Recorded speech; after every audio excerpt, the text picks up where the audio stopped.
We are live, I think. We got some people watching. If you are seeing this, do me a favor and put up some likes or hearts or even those emoji or let us know that you are seeing this. I'm here with my friend Dave Adamson, everyone's Hey, friend here in Church Communications. Kenny. Um, So I guess I just want to check in. How are you doing? How you feeling? Are you working from home today? Yes, I am working from home. Have been since I got back from a trip with my wife this time last week, and it will be the working arrangements. Working from home. Basically, our whole office is working from home as much as possible. Social distancing. I was at a client meeting yesterday, and there was less than 10 people, but everyone was in. They had those circle, those big circle banquet tables, like 12, 10-foot banquet tables that are circle.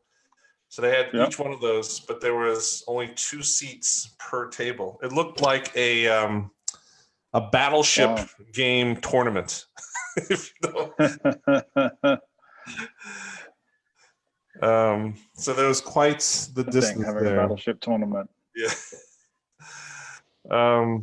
So I just wanted to check in with you. I think one of the things that is seems to be helpful for a lot of the church communicators in our community is just seeing and hearing what other people are doing throughout this entire pandemic. And I Yeah. thought it'd be great to check in with you and see what you guys are doing at North Point. I think your situation is probably a little bit unique because your church is a little bit bigger than pretty much everyone else, but you guys do things in community, right, with your different locations. So I think what you can afford, hopefully, is to give us a vantage point of multiple campuses, multiple churches of what's happening in the area. Um, but I did want to check in first on this question. So this is the first question I'll open it up with that I had with my friend Brian Buford. He's an XP in Boston. And we were talking about the reactions of people, the panic level of the different people that we are communicating with. And I'm sure the same thing with you. We have cross country and international relationships that we've been connecting with. It seems that California is about 2 to 3 weeks ahead of the East Coast, where I am in Jersey. And then the East Coast seems to be 2 or more weeks ahead of the South. When I checked in with some people in Alabama and Orlando, Florida, they didn't seem at least um, like today. I went to my local ShopRite and I was only allowed to buy 2 jugs of water. Right, that they've started to limit everything ration, and then the line was not just a long line, but it was all the way down the aisle, right? And that's what some friends in California has reported. That's been going on for 3 weeks, and that just started here. Down in the South, apparently it's not that crazy yet. How is it in Atlanta? Atlanta is a little bit different, I guess, because it's not um, as south, and also it's a major metro. But how are things in your community there? Yeah, so everybody's basically in lockdown. Atlanta traffic, which is typically bad, is very clear. I was able to go out just the other day and head to the local supermarket, and there were some aisles that were still cleaned out. Toilet paper aisle, paper towel, the hand sanitizer, the cleaning products, all of that stuff is pretty well out, if not down, and signs everywhere about making sure that you are only taking 2 of each high demand item. But basically, I think your assessment of those different regions of the US seem to be about right. And so here, while we're all in lockdown, I don't think that there's a sense of panic or anything like that. It's just this is adjusting to a new norm, right? Yeah. But it was funny. Like I was just on the phone with some people down really south in the Alabama region, Birmingham, and they just didn't seem like there was a big deal. And I'm like, Just wait. Just wait. I had I was on a video call with a bunch of my buddies back in the day when I was in seminary. I used to hop on late night and Talkbox. It was a multi-user video conference, right? And some of those guys last night, most of them are in California, and they said they have now completely run out of toilet paper. And the latest tip is that on Amazon, the novelty toilet paper rolls are still in stock. So one guy just got a shipment yesterday of his Donald Trump toilet paper roll that he's using. And the other tip is that hunting and camping, apparently they have like 1-ply biodegradable toilet paper that's not in the regular toilet paper. Those are still in stock some places. So I have no comment on both of those things, Kenny. I'm just trying to be practical. We're all friends here together, and we're all better together, right? That's the hashtag. So let's talk about church. I'm assuming that North Point, all your campus locations have gone to the decision that says we're not going to meet in person. Is that true? Yeah, we're streaming all of our services online for the at least the foreseeable future, the next couple of weeks.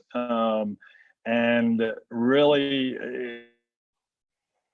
us, like most churches, are trying to get a paradigm shift almost from being an event-based company to being a media company.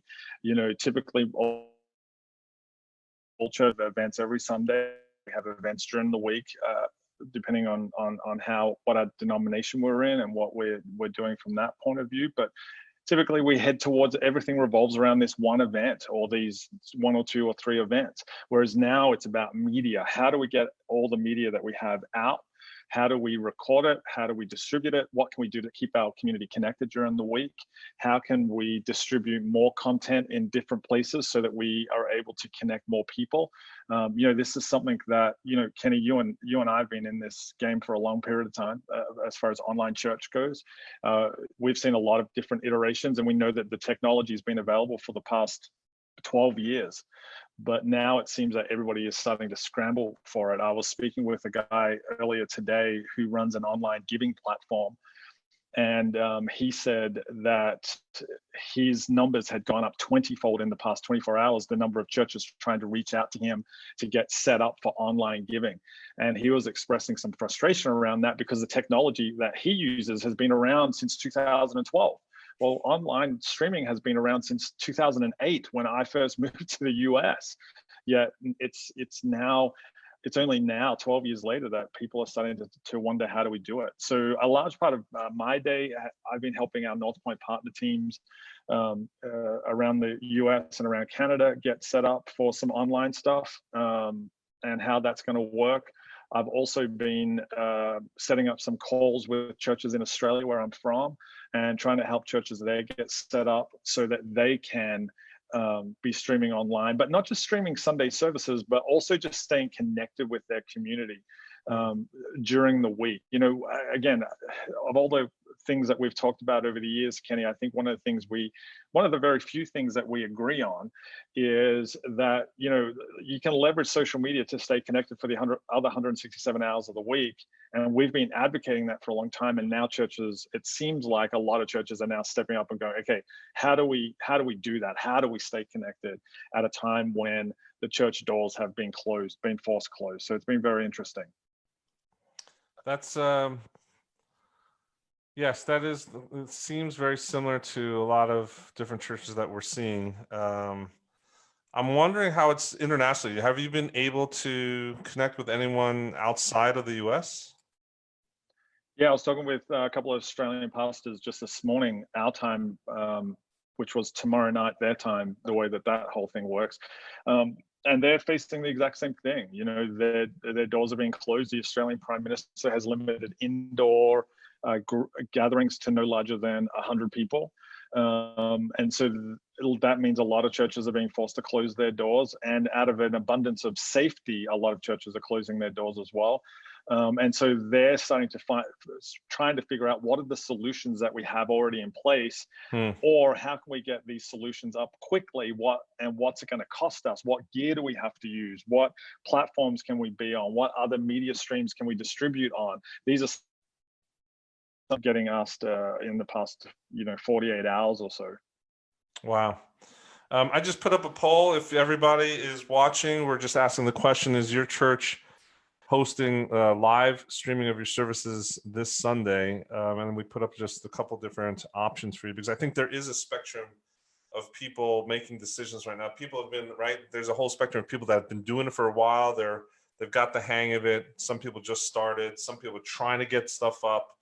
Some are still meeting and doing both. And then there are people, I think, that either theologically don't agree, or they just don't have the technology or bandwidth or ability to do it. So it'd be interesting to participate in that poll, everybody. And for the sake of those that are trying to get up and running, Dave, we have a project going. If you go to churchcommunications.com/church online list, we're trying to register every single church across the country or the globe that is offering services, so that we can publish it and make the public aware any of the 7 days during the week. If you have live streaming church online services and worship, that would be good. So one of the things I'd love to talk about today in particular is the difference between live streaming and the church online service, etc.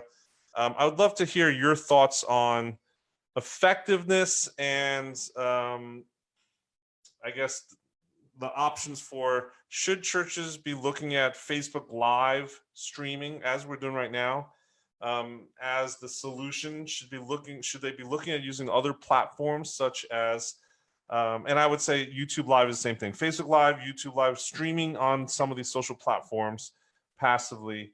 Other ones is using like the church online platform from Life Church, or building custom solutions or offering on your website, like Living as One or Boxcast or some of these other solutions out there. What's your sense right now? Because I feel like if there's 300,000 churches in the country, even if a half of them, a quarter of them just stream on Facebook on Sundays, is there any unintended consequences from your point of view? Is that good or that bad?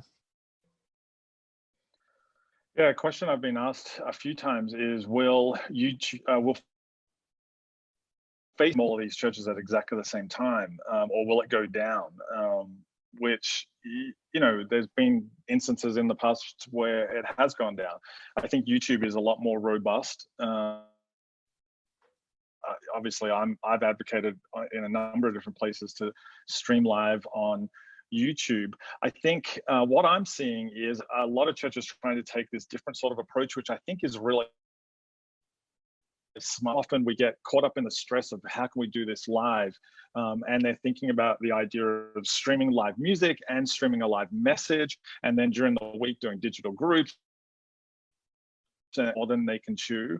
So, I would be advising some churches, why don't you pre-record the message, have your teaching pastor, lead pastor, whoever it is, in a house, wherever that might be, and then simulate it live. You can use software like Switcher Studio or OBS. OBS is a good one to simulate live.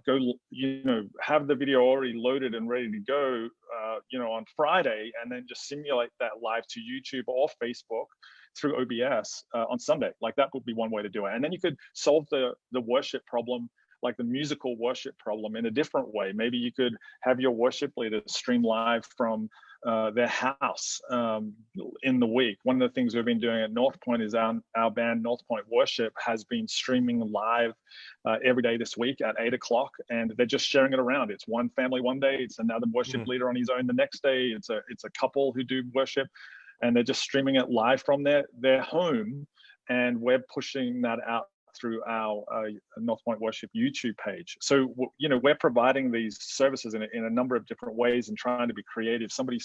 I heard somebody just today say that isolation breeds creativity.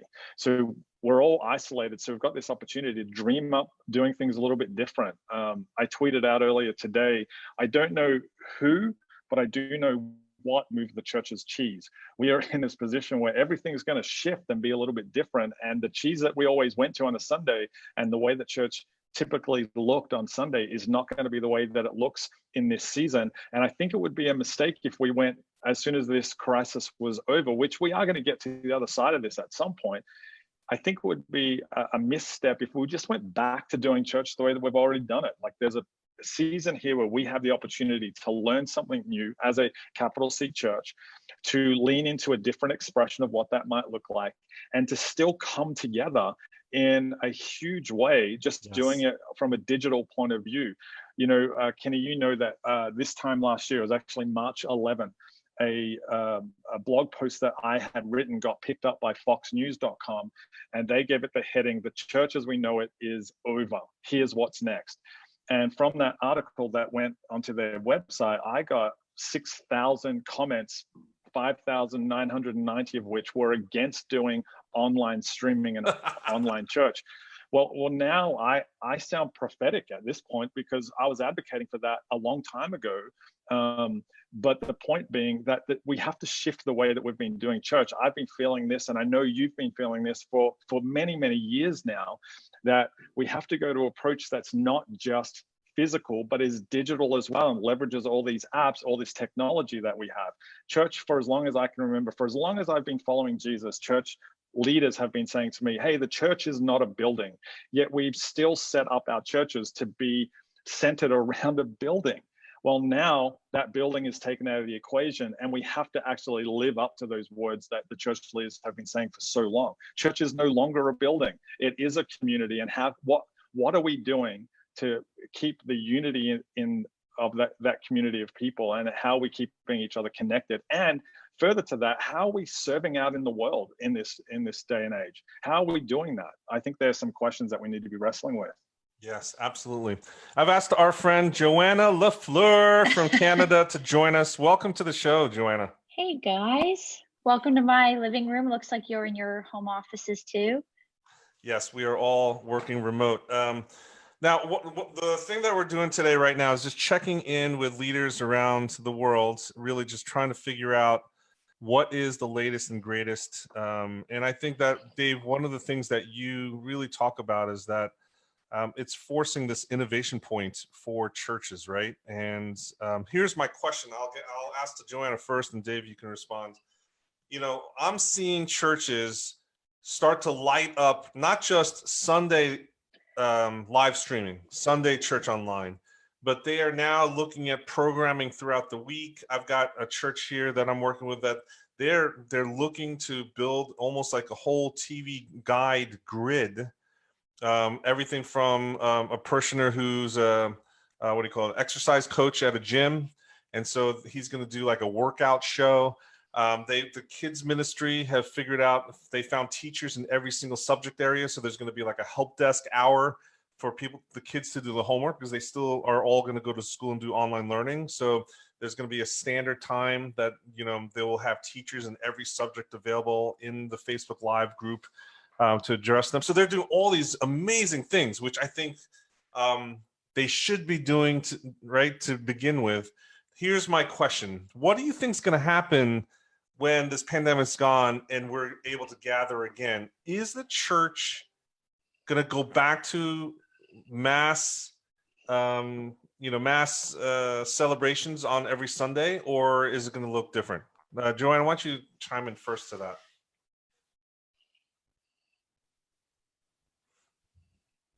Yeah, I think so you're cutting in and out, so I'll do my best to keep up. I think there's going to be some shifts. There's going to be a whole group of people who they were already on the edge of church anyways, and they're done. This is the thing that is sort of the excuse for them to leave.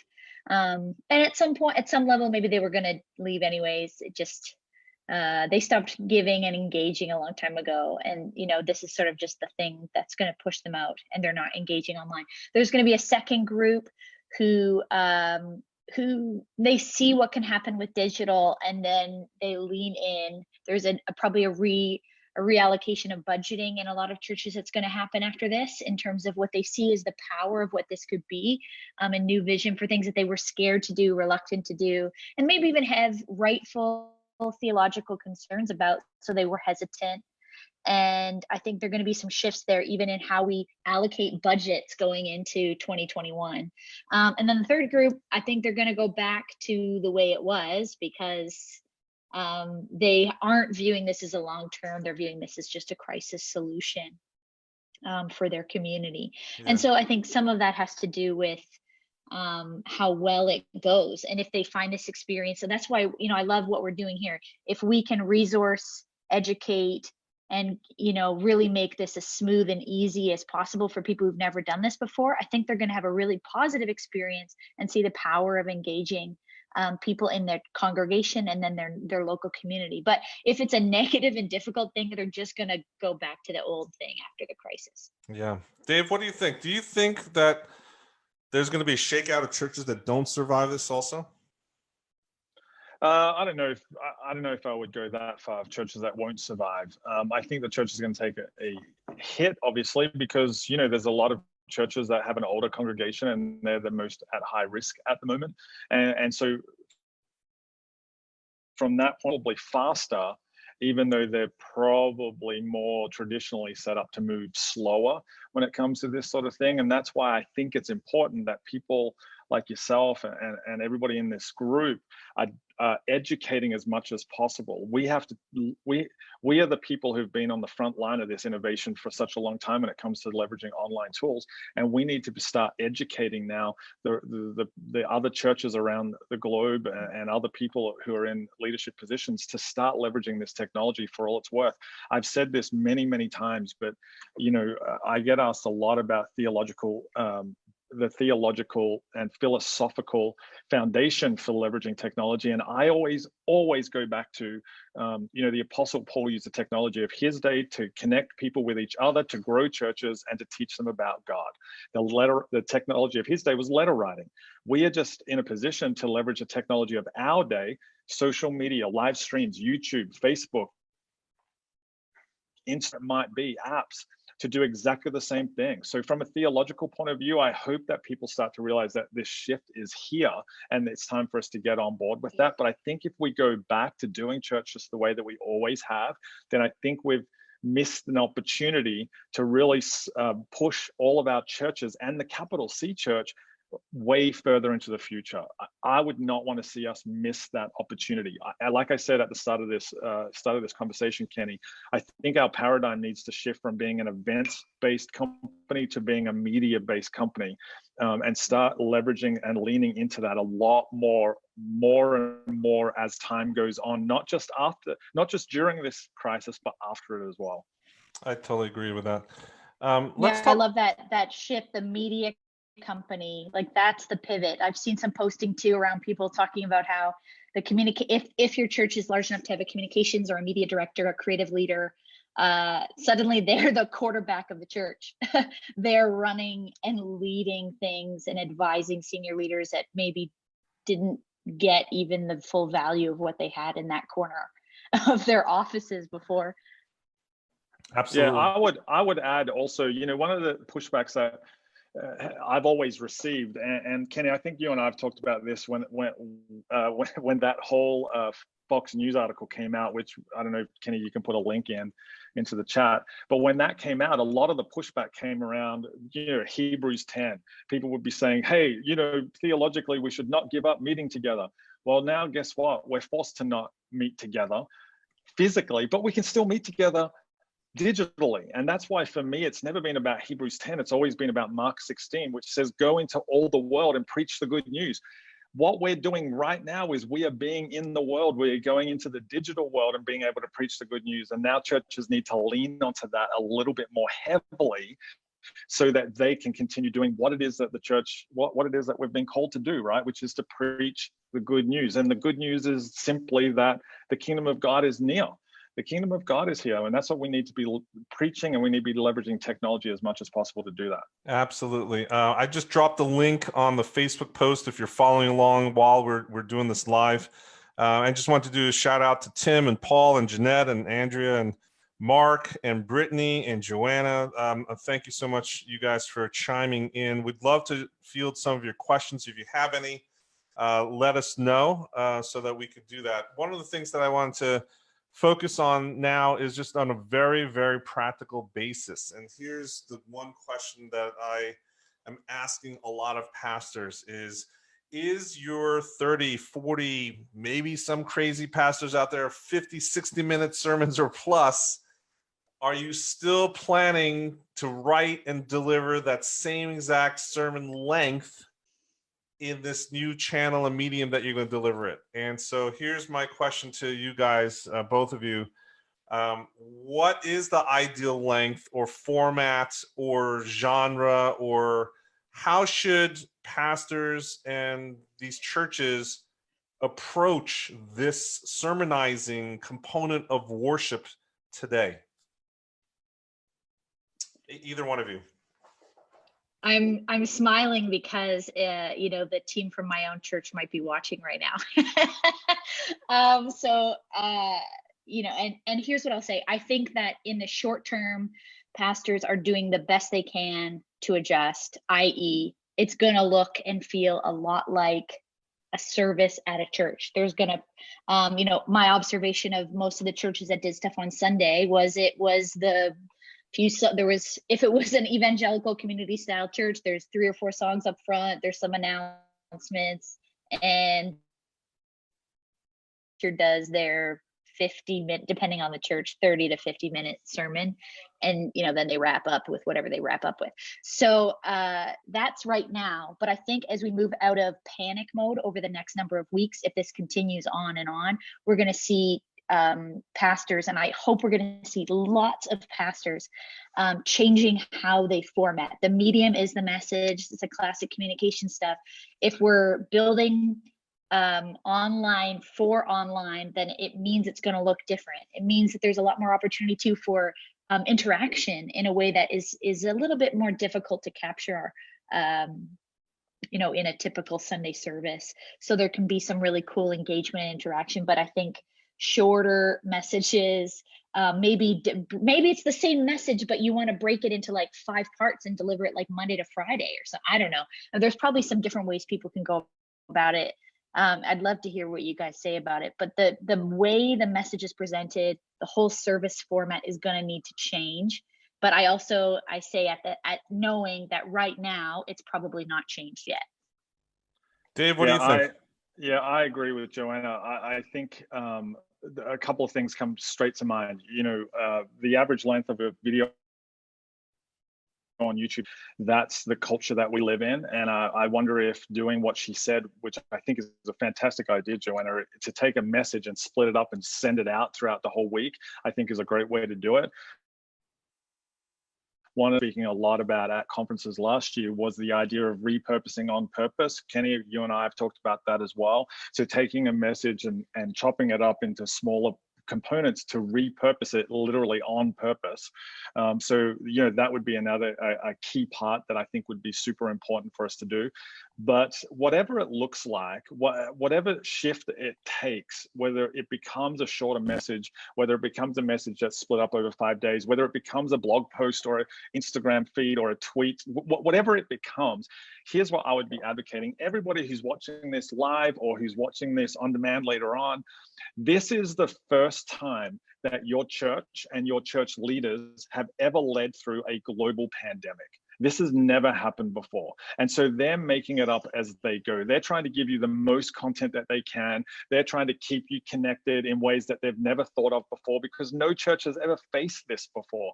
So I just want to encourage you at this point, understand that your teachers, your leaders, your pastors are all doing this for the very first time. Yes. They're not going to get everything right first time out of the gate. And let's be praying for them. Let's be praying for our church pastors. Let's be praying for our teaching pastors, our groups pastors, our children's pastors, our student pastors. They need our prayers right now more than ever, because they're leading through something that they've never led through before.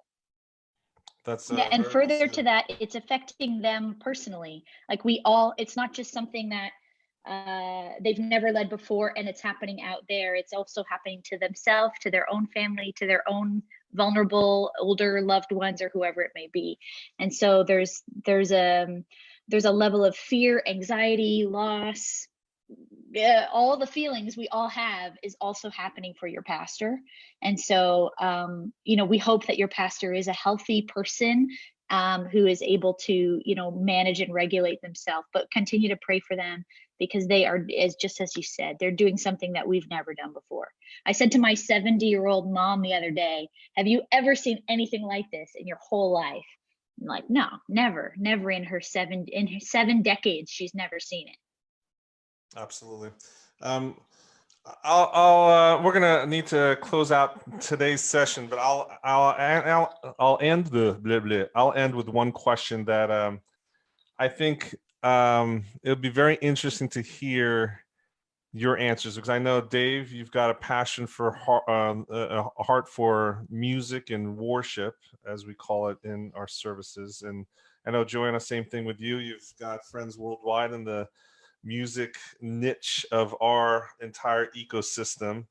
For Church Online, as a Church Online pastor, we've had this conversation back and forth.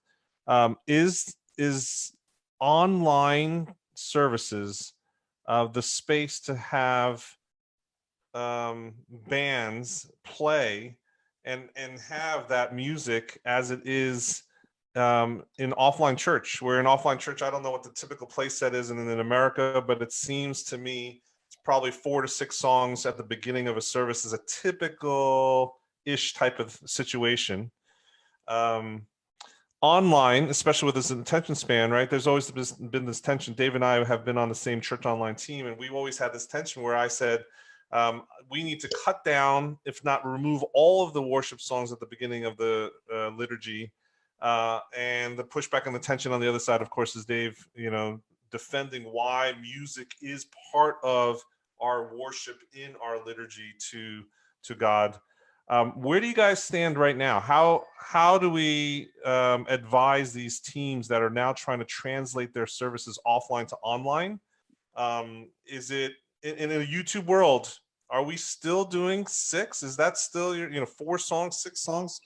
What's the guidance for some of the people considering this for the first time? Yeah, great question, Kenny. Thank you for bringing up something that's not controversial at all, or that you and I disagree on. It's made me feel a little bit more normal because you've agreed with me too many times on this live stream so far. So I'm glad that we're finally going to disagree. Hey, I'm a big advocate for music as part of a church service. Obviously, right up front, I'm going to use the word worship. And when I use that, I'm referring to music, although music is not the only form of worship. So let's get that out of the way. Worship encompasses so many other things, but I'm just going to leverage this term for now. When we do worship as part of a church service, I think music has the capacity to generate emotion that you often can't get from a message alone. So I think there's a place for music definitely in every church service, whether that's physical or online. What I think, though, in this case is so many people are doing church online for the very first time and they're stressed about so many components. If removing a song or two relieves some of that stress and that tension, then I would say do that. Do that. I'm fielding questions about copyright issues. Does my CCLI license cover Facebook and YouTube? And I keep going, well, there's answers to those questions, yes, but if it's causing you stress, remove it and think of a creative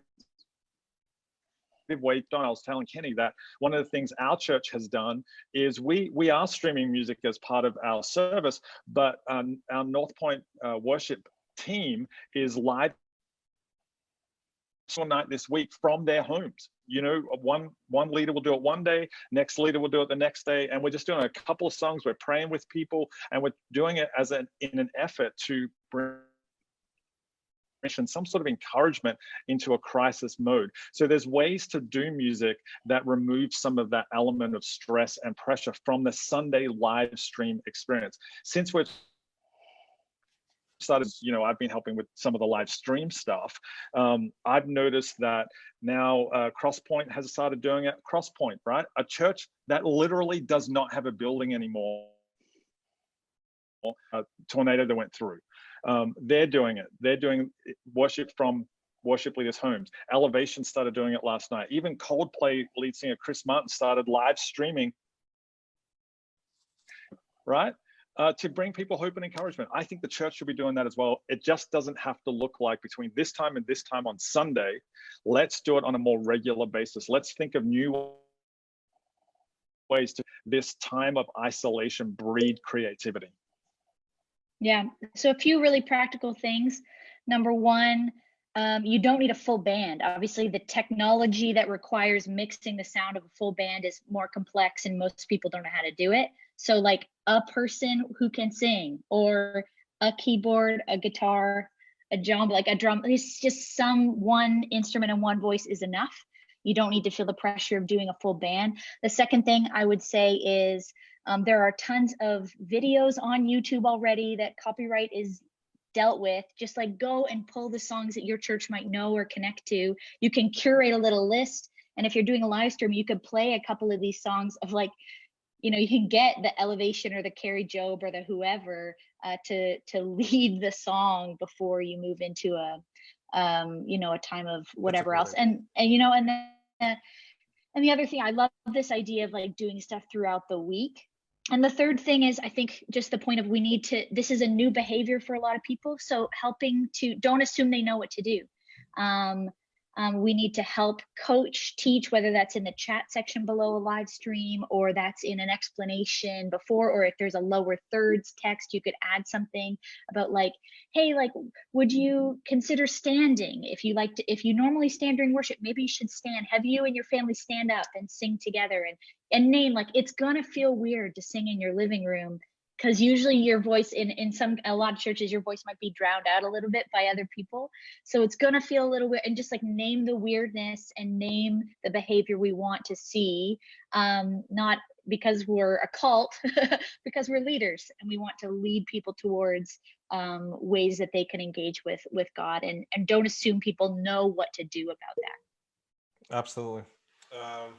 I think this reminds me, my heart is racing because I feel like I'm ready for a fight. Back to the days of the old debate. Dave and I used to stay up late at night and multi-day arguments, conceptually talking, going back and forth on this kind of stuff. So yeah, I think that you guys are offering some practical viewpoints. I guess this is the way I'll end today, is that you are using a new medium and we need to reinvent how we express ourselves. And the best way to do it is actually imagine yourself on the other side of the screen, right? Pay attention to what you pay attention to when you're watching Netflix or Facebook Watch or videos on your phone, etc. You need to start to be more self-aware of what holds your attention, what you get totally, dialed into, and start to look at the medium and become a curator of what is good for the people. I just want to end today with just a reading from scripture that I was doing in today's devotional for myself. It was from Isaiah, and it was an uplifting one. It's funny how these things are written this way without knowing what happens outside. But in Isaiah 65, it says, "See, I will create new heavens and a new earth. The former things will not be remembered, nor will they come to mind. But be glad and rejoice forever in what I will create. For I will create Jerusalem to be a delight and its people a joy. I will rejoice over Jerusalem and take delight in my people. The sound of weeping and of crying will be heard in it no more." That is a promise that we have, that, just to zoom out after all these complexities and digging down, right? We want to zoom out. That's the big picture, that God has this promise for us, that we as his people have that hope, and it's our job to share that hope with others. So I just wanted to share that with you today. I thought that I'm just reflecting on that throughout the entire day. Thank you very much for both of you. Both of you actually have a Facebook Live show in this group. Joanna, you have the Reach and Teach show on Monday afternoons, and Dave, you've got a show tomorrow on Fridays. No, not tomorrow. It's on Fridays. YouTube Your Church, both of them at 2 p.m. Eastern, 11 Pacific. I encourage you guys to join and watch their shows. They're also in the on-demand library and on our YouTube channel, etc. Before we leave, can you both of you just leave with one specific thing that you're thinking about this next week ahead? What's on your mind, or what's one project you're working on, or what's one thing you're trying to teach one of the groups that you're interacting with in this week ahead?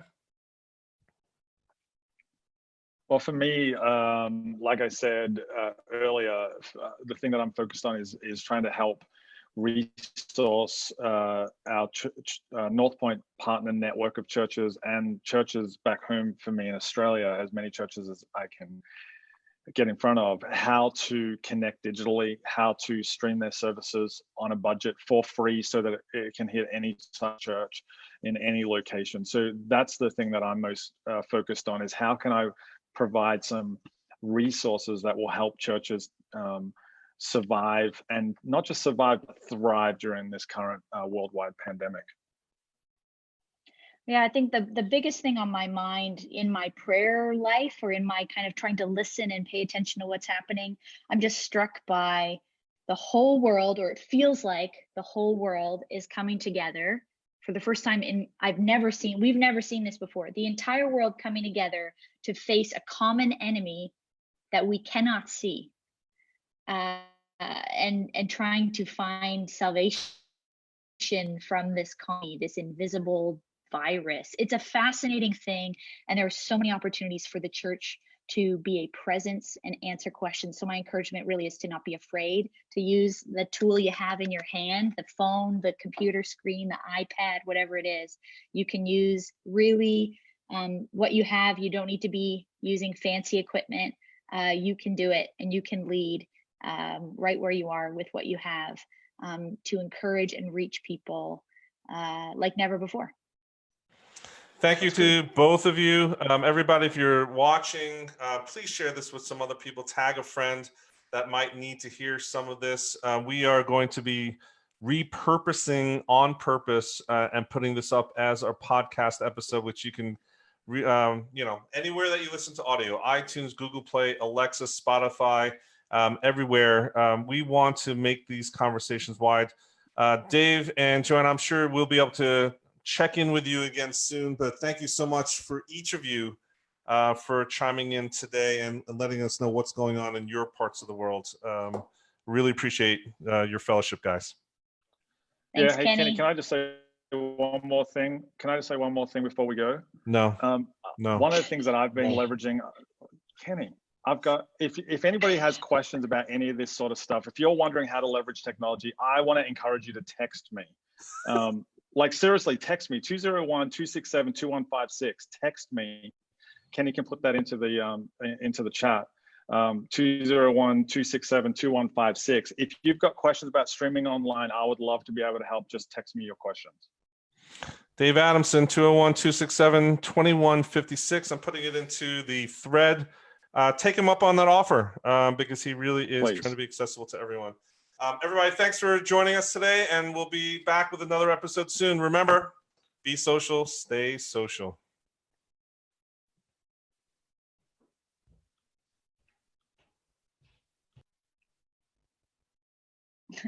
Hey, nice to see you. Yeah, you too. Are we still live? I don't know. It says live up in the top. See you later. Take care. Bye.